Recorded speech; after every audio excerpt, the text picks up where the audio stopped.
The morning started like any other, until the mail arrived. Among the usual bills and advertisements was a cream-colored envelope addressed to me in elegant handwriting. My hands trembled as I opened it, unaware that its contents would forever alter my life. Inside was a letter offering marriage in exchange for financial security for my family. No name, just a promise. Say yes, and your family's debts will vanish. It felt like a scene from a movie, but our desperation was real.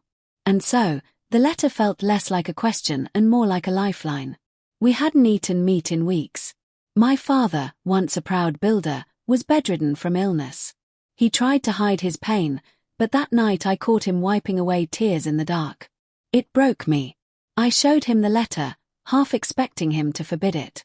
But he looked into my eyes, gripped my hand, and simply whispered, "If you go, do it for you too, not just for us." It was the first time I realized that sacrifice isn't always noble. It can also be terrifying. We met in a hotel lobby. He wore a charcoal suit and no smile. His name was Ethan, and he spoke like a man used to getting what he wanted. He didn't look cruel, just closed off. "I won't force anything," he said. "This is a contract. You'll live in my house. We attend events together. 1 year, then freedom." I nodded. I didn't ask why he needed a wife, and he didn't ask why I said yes. We were both hiding things. We got married in a private courthouse. No flowers, no family, just cold signatures on paper. I wore a borrowed white dress that didn't fit. Ethan slipped the ring on my finger like he was closing a deal. There was no kiss. Just a nod. I smiled anyway, out of fear, not joy. My phone buzzed with a message from my brother. "Thank you. We can breathe now." I went home with a stranger to save the people I loved. His home was more like a museum, with marble floors, tall windows, and silence that echoed. I had my own room, and so did he. A maid named Seraphine showed me around. "You're lucky," she said. "He's kind, even if he forgets how to show it." At night, I stared at the chandelier above my bed and wondered who he really was. Why would a man like him choose a woman like me? I knew poverty. He seemed to know loneliness. And yet, we were bound together.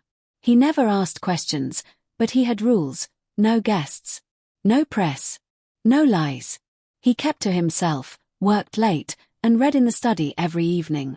I started reading, too, maybe hoping to find pieces of him in the books he loved. One night, I asked, "Why me?"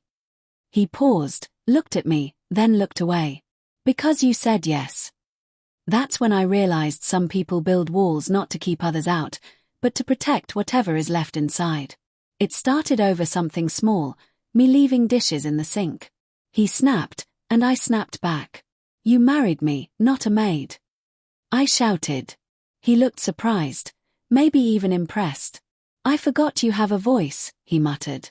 That night, neither of us apologized. But the tension cracked something open. For the first time, he didn't feel like a ghost. He felt real. Flawed. Human. He started drinking tea in the mornings instead of coffee, my influence, maybe. One morning, I caught him watching me hum to an old song. "You like music?" he asked. I nodded. "It's how I survived growing up poor." He didn't smile, but his eyes softened. "Teach me." So I did.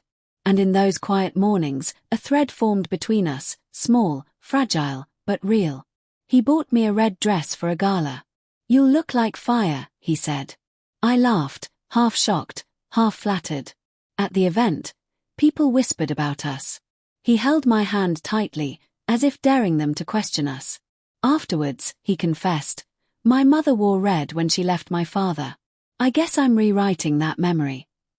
I didn't know what to say, so I just squeezed his hand back. Sometimes comfort doesn't need words. It was raining when he finally told me. I was engaged once. She left when I lost everything. I built it all back. But I stopped believing in love. His voice cracked. I didn't interrupt. "You're different," he said. "You didn't come for wealth.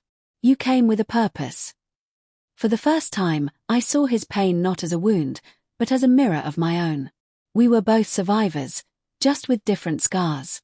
My mother called, crying. Your father walked again today. And we've paid off the last of the loan. I sat on the floor of the marble kitchen, tears soaking my knees. Ethan found me there. I expected silence, but he said, I'm proud of you. That meant more than any bouquet or ring ever could. It wasn't romantic. It was honest. And that honesty changed everything. That night, I slept in his bed, not as a duty, but as a choice. We didn't speak much. Just shared warmth in the dark. His arms around me felt like home, not a contract. I stopped counting days. Maybe we were no longer waiting for the end. Maybe we were finally beginning something. Photos of us leaked. Headlines screamed, "Billionaire's mystery bride." Ethan was furious. This is what I feared, he snapped. But I stood firm. Then let them watch. I'm not afraid anymore. That night, he looked at me with new eyes, not just as the woman who saved her family, but the one who saved him, too. A year passed. No lawyers came. No contracts ended. Instead, he handed me a new envelope, inside, a handwritten letter. I don't want to let you go. Will you stay, not as a wife of duty, but as one of love? Tears blurred my vision. Only if you promise one thing, I said. No more silence. We sealed it with the kiss we never had at the wedding. This time, it meant everything. We visited my village. My father walked beside Ethan, laughing like old friends. My mother cooked for him, and my siblings called him Big Brother. For the first time, my worlds blended. And watching Ethan smile at my childhood stories, I knew love wasn't always fireworks. Sometimes, it's the quiet moment where everything simply makes sense. We still fought, sometimes over small things, sometimes over old wounds. But now we fought to understand, not to win. He started therapy. I joined him. He said, I married a stranger. But now, I'm learning to love the woman you are. I replied, and I'm learning to love the man you're becoming. We grew, not perfectly, but deeply. Seraphine, the maid, retired. I stayed because I saw you bring light to this house, she said. You changed him without forcing him. Her words stayed with me. Sometimes we influence others not through effort, but simply by being honest about our own journey. This time, we invited family and friends. I wore a dress I chose. He read vows he wrote. You came into my life as a contract, but stayed as my choice. And I said, you saved my family, but you healed my heart. This time, there was music. And dancing. And a kiss under the stars. We started volunteering for a charity that helps families like mine. Ethan used his influence. I used my voice. One night, I looked at him during an event and whispered, if someone had told me I'd fall in love with a stranger, I'd have laughed.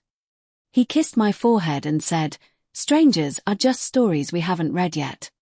Moral of the story, love doesn't always arrive in fairy tales. Sometimes it comes wrapped in fear, sacrifice, and the unknown. But real love grows in honesty, in healing, and in the courage to stay when walking away would be easier.